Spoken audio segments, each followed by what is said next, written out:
What's good? Hey, welcome back. This is LeijaLift. I'm Juan.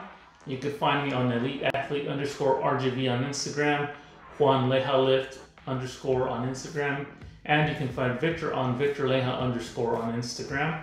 So today's video is a little bit different. I'll be focusing on active rest day. I'm going to be combining a lot of exercises or a number of exercises that work best for me and my limitations. Starting off with mobility exercises that work best for me as far as maintaining proper mobility in my joints, and then going into stability exercises that work best for me in maintaining proper neuromuscular control throughout complex movements.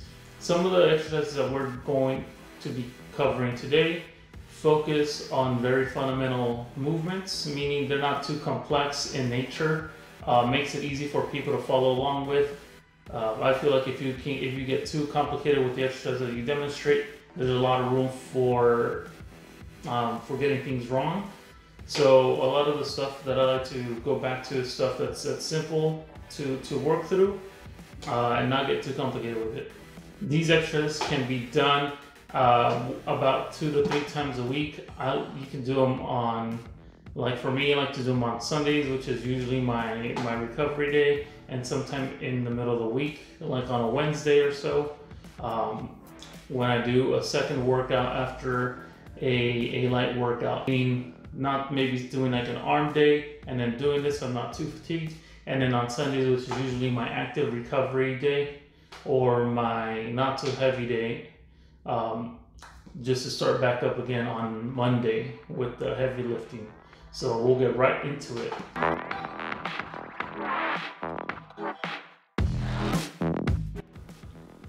Starting off with the first exercise, deep breathing techniques. Now again, keeping it very simple. This exercise is important for everything.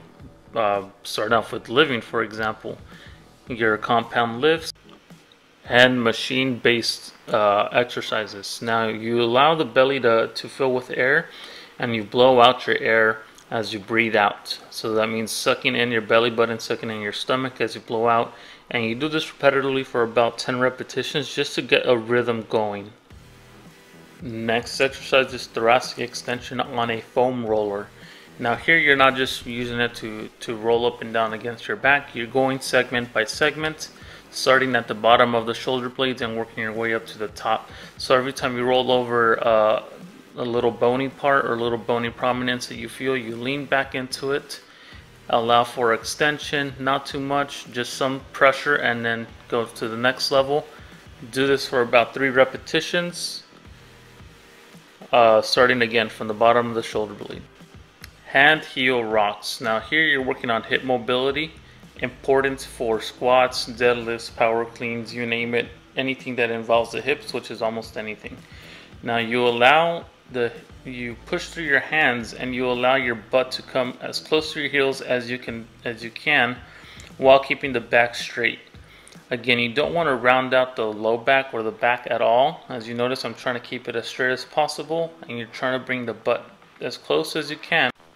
Now sitting at the bottom of a deep squat, you want to let the hips sink in as much as possible. You might feel some tightness in the hips, which is normal because you're working on hip mobility. You want to keep the feet flat. Don't let the heels come up. Don't let the toes come up. Allow the knees to track either in line with the feet or outside of the feet. I'm using about a 20-pound kettlebell just to challenge my balance when I'm at the bottom of the squat. I even think it helps me to maintain proper alignment. The deep squat. Putting it all together with the previous motions that were helping us get more motion through the hips, more mobility. Now we're going through the movement, allowing the hips to sink in as much as possible. Getting as low as possible to the ground as you can is going to be key. Going through the motion here, getting the depth, keeping the back straight as possible. Keeping your balance. This is going to challenge your balance if your hip motion is not good and if your ankle mobility is not good. Now we're doing an exercise that's going to combine shoulder, back, hip, mobility, stability, etc. So I call it the modified overhead squat training.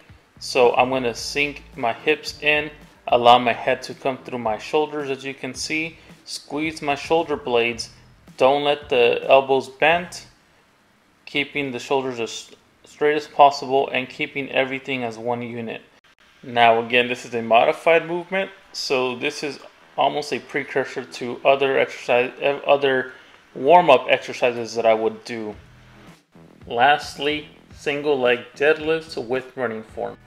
If you haven't trained dynamic stability, this will be a challenging exercise, and I will later make a video showing exercises that will eventually get you to this point. But for me, this is what I train with because I can complete this exercise. Even though I do stumble a few times, I don't completely lose balance. Now, I've been running a lot more lately, and this is why I incorporate the running form aspect to it. I would strongly suggest practicing standing on one leg for about 15 seconds at a time before you even attempt to practice this. Now, this is the last exercise. Thanks for watching, and we'll bring the next video soon.